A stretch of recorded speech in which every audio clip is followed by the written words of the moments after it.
Hey my YouTube family, welcome back to the channel Ask at the Dendrophile। তো আপনারা আশা করি কিছুটা হলেও গেস করতে পারছেন আমি আজকে কোথায় এসেছি। হ্যাঁ, আমি চলে এসেছি আবারও শেখরপুরের গোলাপের সাম্রাজ্যে সুশান্ত নার্সারিতে। আমার আগের ভিডিওতে আপনারা দেখেছেন সুশান্ত নার্সারি রিভিউ আমি খুব ভালো পেয়েছি, সেই সূত্রে আরেকবার এই নার্সারি ভিজিট। আজকে আমরা সুশান্তর কাছ থেকে জেনে নেব কি করে এই গরমেও সে গাছের যত্ন করছে এবং গ্রাফটিংটা আমরা হাতে কলমে শিখে নেব। মনে রাখবেন, সুশান্ত নার্সারি শুধুমাত্র গাছ বিক্রি করেই থেমে থাকেনি, সে আমাদের পরিচর্যা সহ গ্রাফটিংটিও শিখিয়ে দেবে। এবং আপনারা অনেকেই এই বাগানে এসে ঘুরে গেছেন, রিভিউ দিয়েছেন, তাই প্রত্যেককে অনেক ধন্যবাদ। চলুন আমরা আবারও সেই গোলাপের সাম্রাজ্যে ডুবে যাই এবং শিখে নেব হাতে কলমে গ্রাফটিং। প্রথমেই আমরা দেখে নেব যে গ্রাফটিং এর জন্য যেটা লাগে সবচেয়ে বেশি জরুরি তা হলো কিছু গাছের এলা। তো দেখুন, সুশান্ত এখানে কিছু এলা তৈরি করে রেখেছে এবং পরবর্তীতে সমস্ত ভিডিওর যা যা বিবরণ যা বলার সমস্তটাই আমরা সুশান্তর থেকে জেনে নেব। সুশান্ত, এবারে আপ টু ইউ। আচ্ছা, প্রথমেই যেটা দরকার গ্রাফটিং করার জন্য সেটা হচ্ছে একটা নির্দিষ্ট ভালো একটা এলা লাগবে, যেটা খুব গ্রো করবে, যার জন্য গাছটা যখন বাঁধবে তো সে একটা এলা লাগবে। তার সঙ্গে যে বাটিং করবেন যে গাছটার, সেই গাছের একটা ভালো চোখ, ওটা যেরকম এই যে এইগুলোকে চোখ বলা হয়, এই চোখ দেখে ভালো দেখে একটা চোখ তোমাদেরকে নিয়ে নিতে হবে। আর তার সঙ্গে নিতে হবে ছুরি বা ধারালো কোনো অস্ত্র, যেটা দিয়ে ভালোভাবে জিনিসটাকে তোলা যায়। কারণ এখানে এই তোলাটাই মেন, এখানে কারণ এই চালা করা প্লাস এই যে তোলা, এই দুটো হচ্ছে মেন জিনিস। তাহলে আমরা সুশান্তর থেকে জেনে নিলাম যে আমাদের গ্রাফটিং এর জন্য লাগবে ভালো কিছু এলা এবং যেই গাছের বার্ডিং আপনি গ্রাফটিং করতে চাইছেন সেরকম চোখওয়ালা কিছু ডাল। এরপরে সুশান্ত আমাদের সরাসরি নিয়ে চলে যাবে গ্রাফটিং পয়েন্টে, আমরা দেখে নিই এবং তার সাথে সাথে সুশান্ত আমাদের ডেসক্রাইবও করবে। আচ্ছা, প্রথমে এইটাকে লম্বাভাবে চিরতে হবে। অনেকে লম্বাভাবে চেরে, অনেকে টি বাটিং, এটাকে আই বাটিং বলা হয়ে থাকে, অনেকে এইভাবে করে, এই যে এটাকে করলে এটা টি বাটিং হয়ে যায়, এটা চোখটা দিতে সুবিধা হয়। তো এইভাবে জিনিসটা করতে হবে। ছুরিটাকে এমনভাবে চালাতে হবে যাতে এই যে ভেতরের যে হাড়টা আছে, হাড়টাতে কোনো রকমভাবে যেন ছুরির আগা বা কোনো কিছু যেন না ঠেকে, সেইভাবে জিনিসটাকে করতে হবে। করার পর একটা ডাল নিতে হবে, সেই পরিমাণ মতো যেরকম এলা দিচ্ছেন সেই অনুযায়ী সামান্য একটু মোটা যাতে থাকে ডালটা, সেরকম থেকে নিতে হবে। তো নেওয়ার পরে ডালটাকে এইভাবে পরিষ্কার করে নিতে হবে, কাঁটাগুলো দিয়ে ঠিক আস্তে করে জিনিসটাকে করতে হবে। চোখটাকে যেন ছালটা সামান্য উঠে ভেতরের মাংসটা অল্প থাকে। তো অনেক জায়গায় অনেক রকমভাবে অনেকে করে থাকে, যেমন পুষ্পাঞ্জলিতে আমরা গিয়ে দেখেছেন হয়তো যে এই ভেতরের যে হাড়টাকে বার করে না, তো আমরা সেই জিনিসটা করি না, আমরা হাড়টাকে বের করে দিয়ে জিনিসটা করি। তো অবশেষে এটা বের করে দেওয়ার পরে চোখটার এইরকম শেপে আসবে, এই যে শেপ। চোখটার বাইরের দিকটা যদি আমাদেরকে একবার দেখিয়ে দাও। এই যেটা এখান থেকে জিনিসটা উঠবে। আচ্ছা, আর এই যে চোখটার শেপটা এরকম টাইপের আসবে।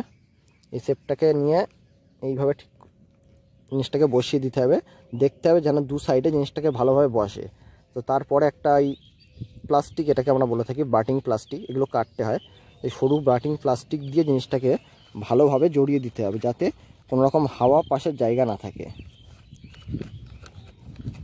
সুশান্তর যেহেতু এক্সপিরিয়েন্স আছে তাই ও খুব তাড়াতাড়ি করছে, আমি ওকে আর একবার রিকোয়েস্ট করব আমাদেরকে টি বাটিংটা একটু ধীরে সুস্থে দেখাতে। এখন প্রথমেই ও কি করলো, ও এলার এই জায়গাটাকে কেটে নিচ্ছে। এই কাঁটাটাকে ভালোভাবে পরিষ্কার করতে হবে, নাহলে এখানটায় যখন প্লাস্টিকটা বাঁধা হবে তখন প্লাস্টিকগুলো ঠিক করে জড়ানো যাবে না, তাতে হাওয়া পাশ খেলে জিনিসটা প্রবলেম হবে। এই যে নখ দিয়ে জিনিসটাকে ছাড়িয়ে নেওয়া হলো, সামান্য চালা করে নিতে হবে, এমনভাবে চালা করতে হবে যাতে হাড়টাতে না যেন ছুরিটা বসে যায়, কারণ তাতে হাড়ের যদি কোনো রকম প্রবলেম হয় তাতে চোখটা উঠবে না। তো এই যে সরু ডাল আর তার সঙ্গে সামান্য ওর থেকে সামান্য একটু মোটা যদি একটা চোখ দেওয়া হয় সব থেকে বেটার হয়। মেইন ডালটা আপনার সরু হলেও চলবে, কিন্তু মেইন ডালটা বলতে তুমি যেরকম এলাটা নেবে সেই হিসাবে এলার তুলনায় বার্ডিং এর যেটা হবে সেটা যাতে আমার একটু হেলদি হয়। হ্যাঁ, যাতে জিনিসটা ভালোভাবে গাছটা হেলদি হয়ে ওঠে। কারণ সরু ডাল দিলে গাছটা ঠিকভাবে উঠবে না, আবার খুব বেশি মোটা দিলে উঠবে না। একটা মেকআপ নিতে হবে জিনিসটা, সেটা নিজেদের বুঝে নিতে হবে যে কীরকম ডাল সাথে খাবে ছালের ভিতরে।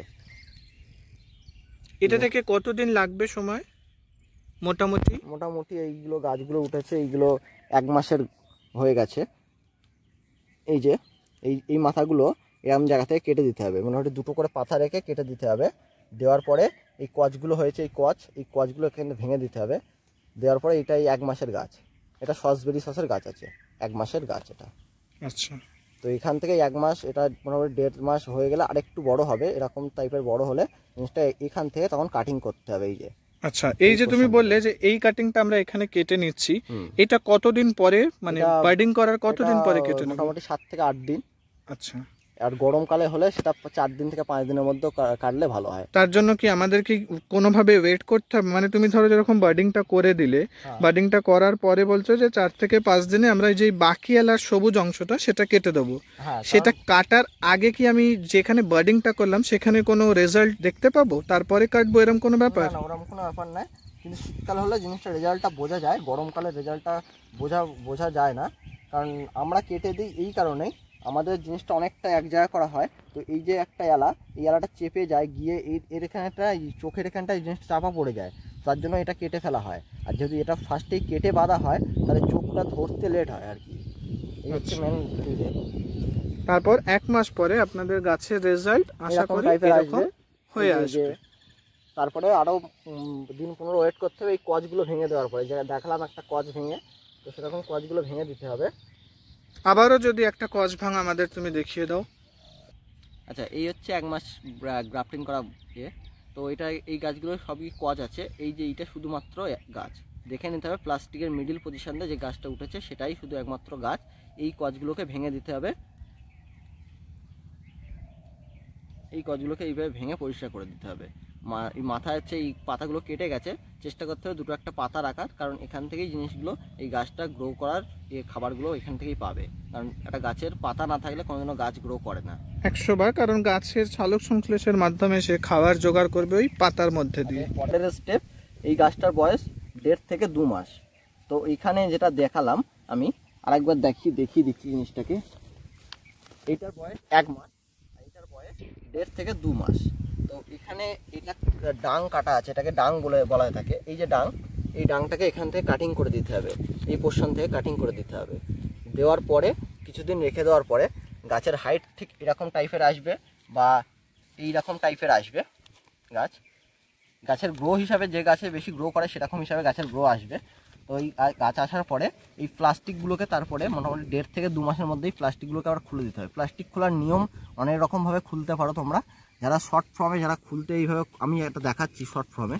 এই যে এটাকে এইভাবে একটা কাটা হলো, কেটে এইটাকে এই সামান্য পেঁচ দিলেই এই খুলে যাচ্ছে, এই খুলে যাবে। আরও একটা প্রসেস দেখাচ্ছি, পজ করো।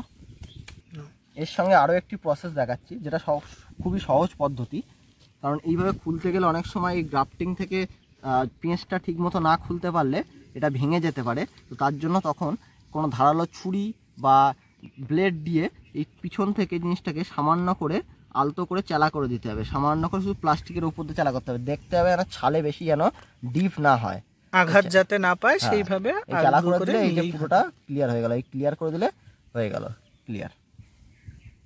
এরপরে গাছ যেরকম আমাদের নতুন করে বসাতে হয় বা কিছু, সেটা আমরা বসিয়ে নেব। আরো এইটা রেখে মোটামুটি আরো কিছুদিন রাখা ভালো, মোটামুটি কম করে একটা গাছ একটা গ্রোথ, মোটামুটি গ্রোথ বুঝে নেওয়ার পরে তারপরে আমরা হয়ে গেছে। কিন্তু সব গাছ এরকম গ্রোথও করবে না, কারণ এক একটা গাছের ক্যারেক্টারিস্টিক যেরকম এই গাছে একটা একরকম হাইট, এই গাছের একরকম হাইট, আবার এই গাছের একরকম হাইট।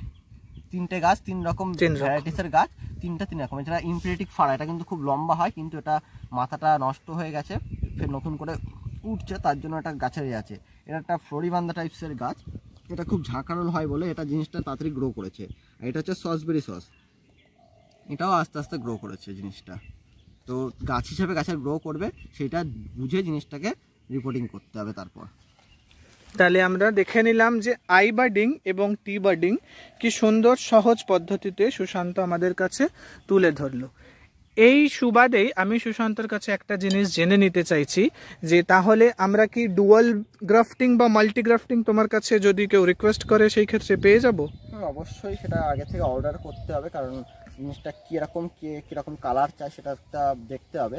আমি করে থাকি মোটামুটি নিজস্ব একটা পার্সোনাল দিক থেকে, কিন্তু সেটা তো সবার পছন্দের মধ্যে হয় না। তো তো অতএব এটা করতে গেলে একটা আগে থেকে বলতে হবে। অতএব এটা ডিপেন্ড করছে কাস্টমারের রিকোয়ারমেন্টের উপরে। তো সুশান্তর কাছ থেকে আমরা তার ফোন নাম্বার জেনে নেব, এবং যারা ডুয়াল গ্রাফটিং এবং মাল্টি গ্রাফটিং এর গাছ, অর্থাৎ একই গাছে দু রকমের ফুল চাইছেন, তারা কালার এবং কি ফুল চাইছেন সেই আইডি যদি সুশান্তকে বলেন, আপনি এই স্বর্গরাজ্য থেকে সিঙ্গেল গাছের পাশাপাশি ডুয়াল এবং মাল্টি গ্রাফটিংও পেয়ে যাবেন। ওভার টু সুশান্ত, নাম্বারটা বলে দাও। আচ্ছা, আমার মোবাইল নাম্বার হচ্ছে 6291667326। এটাতে ফোন এবং কল করতে পারো বা হোয়াটসঅ্যাপে SMS করতে পারো। আমি দ্রুতই অ্যাভেলেবেল থাকি। হয়তো SMS-এ হয়তো খুব সবসময় অ্যাভেলেবেল থাকতে পারি না, কারণ কাজের দিকে থাকতে হয় যেহেতু। তো আমি রাত্রে চেষ্টা করি সবাইকে রিপ্লাই দেওয়ার, আর কল করলে অল টাইম আমাকে অ্যাভেলেবেল পেয়ে যাবে। তো এতে কল করলে মোটামুটি বলে আমাকে বলতে পারলে আমি করে রাখবো। তবে সেটা সিজন টাইমে বলতে হবে, কারণ বাটিং সবসময় তো হয় না। মোটামুটি এটা ফেব্রুয়ারি থেকে মার্চের মধ্যে জানালে সব থেকে ভালো হয়, কারণ ডুয়েল বাটিং যেহেতু গাছগুলো তুলতে হয়। তো মোটামুটি আপনাদের নভেম্বর থেকে ফেব্রুয়ারি বা মার্চের মধ্যে, মার্চের ফার্স্ট উইক বা সেকেন্ড উইকের মধ্যে জানালে সব থেকে বেটার হয়। তাহলে আমি গাছগুলোকে আপনার বড় করেও দিতে পারবো, প্লাস গাছগুলো সঠিকভাবে জিনিসটা উঠবে, কারণ গরম পড়ে গেলে বাটিং সিজন থাকে না। এখন যেরকম মার্চ মাসের প্রায় শেষের দিকে, তো এখন যদি তুমি দুটো একটা অর্ডার কেউ করে, সেই ক্ষেত্রে কি কাস্টমার পেয়ে যেতে পারে এখন যদি সম্ভব হয়? হয়ে যাবে, তবে একটু গাছের হাইট হয়তো অনেকের পছন্দ না হতে পারে, বলতে পারে যে অনেকের হাইট কম আছে। কারণ দেখুন, একটা গাছ করতে গেলে তার একটা নির্দিষ্ট টাইম লাগে। তো এই টাইমটা হচ্ছে সবথেকে গাছ ভালো গ্রো করে। তো সেই জায়গায় যদি তার উপরে একটা গাছের মধ্যে ডবল বাটিং, এত ছোট প্যাকেটের মধ্যে ডবল বাটিং করলে তার একটা গ্রাফটিংয়ের টাইম লাগে। ডুয়াল গ্রাফটিং বা মাল্টি গ্রাফটিং এর আইডিয়াল টাইমিং না হলেও আপনারা সুশান্তর কাছে এই সময় গাছ পেয়ে যাবেন। এবং সুশান্ত যেরকমটা আমাদের জানালো যে আইডিয়াল টাইমটা হচ্ছে, একবার যদি তুমি আরেকবার বলে দাও। আইডিয়াল টাইমটা হচ্ছে নভেম্বর থেকে ফেব্রুয়ারি বা মার্চের সেকেন্ড উইক পর্যন্ত সব থেকে বেটার। এই টাইমটার মধ্যে যদি তোমরা করো, তাহলে আমি সেটা রেডি করতে পারবো। আর সেটা নিতে গেলে কিন্তু ওই মার্চের দিকে আসলে হবে না, সেটা মোটামুটি ওই মোটামুটি মোটামুটি অক্টোবর, নভেম্বর বা জুন, জুলাইয়ের দিকে আসলে সব থেকে বেটার। কারণ সেটা আমি রেডি করতে টাইমটা লাগবে। হ্যাঁ, একটা গ্রাফটিং রেডি করতে তো টাইম লাগবে। করে মানুষের হাতে তুলে দিতে পারবো না, তাতে প্রবলেম মানুষের, কারণ সেটা নিয়ে বাঁচাতে পারবে না। তো সেটা করতে গেলে মোটামুটি এই টাইমটা লাগবে, আমাকে টাইমটা দিতে হবে। তাহলে আপনারা সিঙ্গেল গাছ আইডি সমেত যেরকম পেয়ে যাবেন, সেরকমই পেয়ে যাবেন ডুয়াল গ্রাফটিং সহ মাল্টি গ্রাফটিং বা ডুয়াল গ্রাফটিং এর জন্য আগে থেকে আপনাদের একটু জানিয়ে রাখতে হবে। তো আশা করি আজকের আমাদের এই ছোট্ট ভিডিওটি গ্রাফটিং এর ওপরে খুব ভালো লেগেছে, এবং আপনারা অবশ্যই এই সুশান্ত নার্সারিতে একবার এসে ঘুরে যান। অনলাইনের রিকোয়েস্ট অনেকেই করে থাকেন, সেক্ষেত্রে আমি বলবো যে আপনি কষ্ট করে একবার এই শেখরপুরের স্বর্গরাজ্য, গোলাপের স্বর্গরাজ্যে একবার ঘুরে যান, এবং সুশান্তর স্নেহভরা আদরে যে গাছগুলো কি সুন্দর যত্নে বেড়ে উঠছে সেগুলো দেখে যান। ভিডিওটি ভালো লেগে থাকলে অবশ্যই লাইক, কমেন্ট, শেয়ার এবং সাবস্ক্রাইবের মাধ্যমে আমার আগামীর পথকে সুগম করবেন, এই কামনাই রাখি।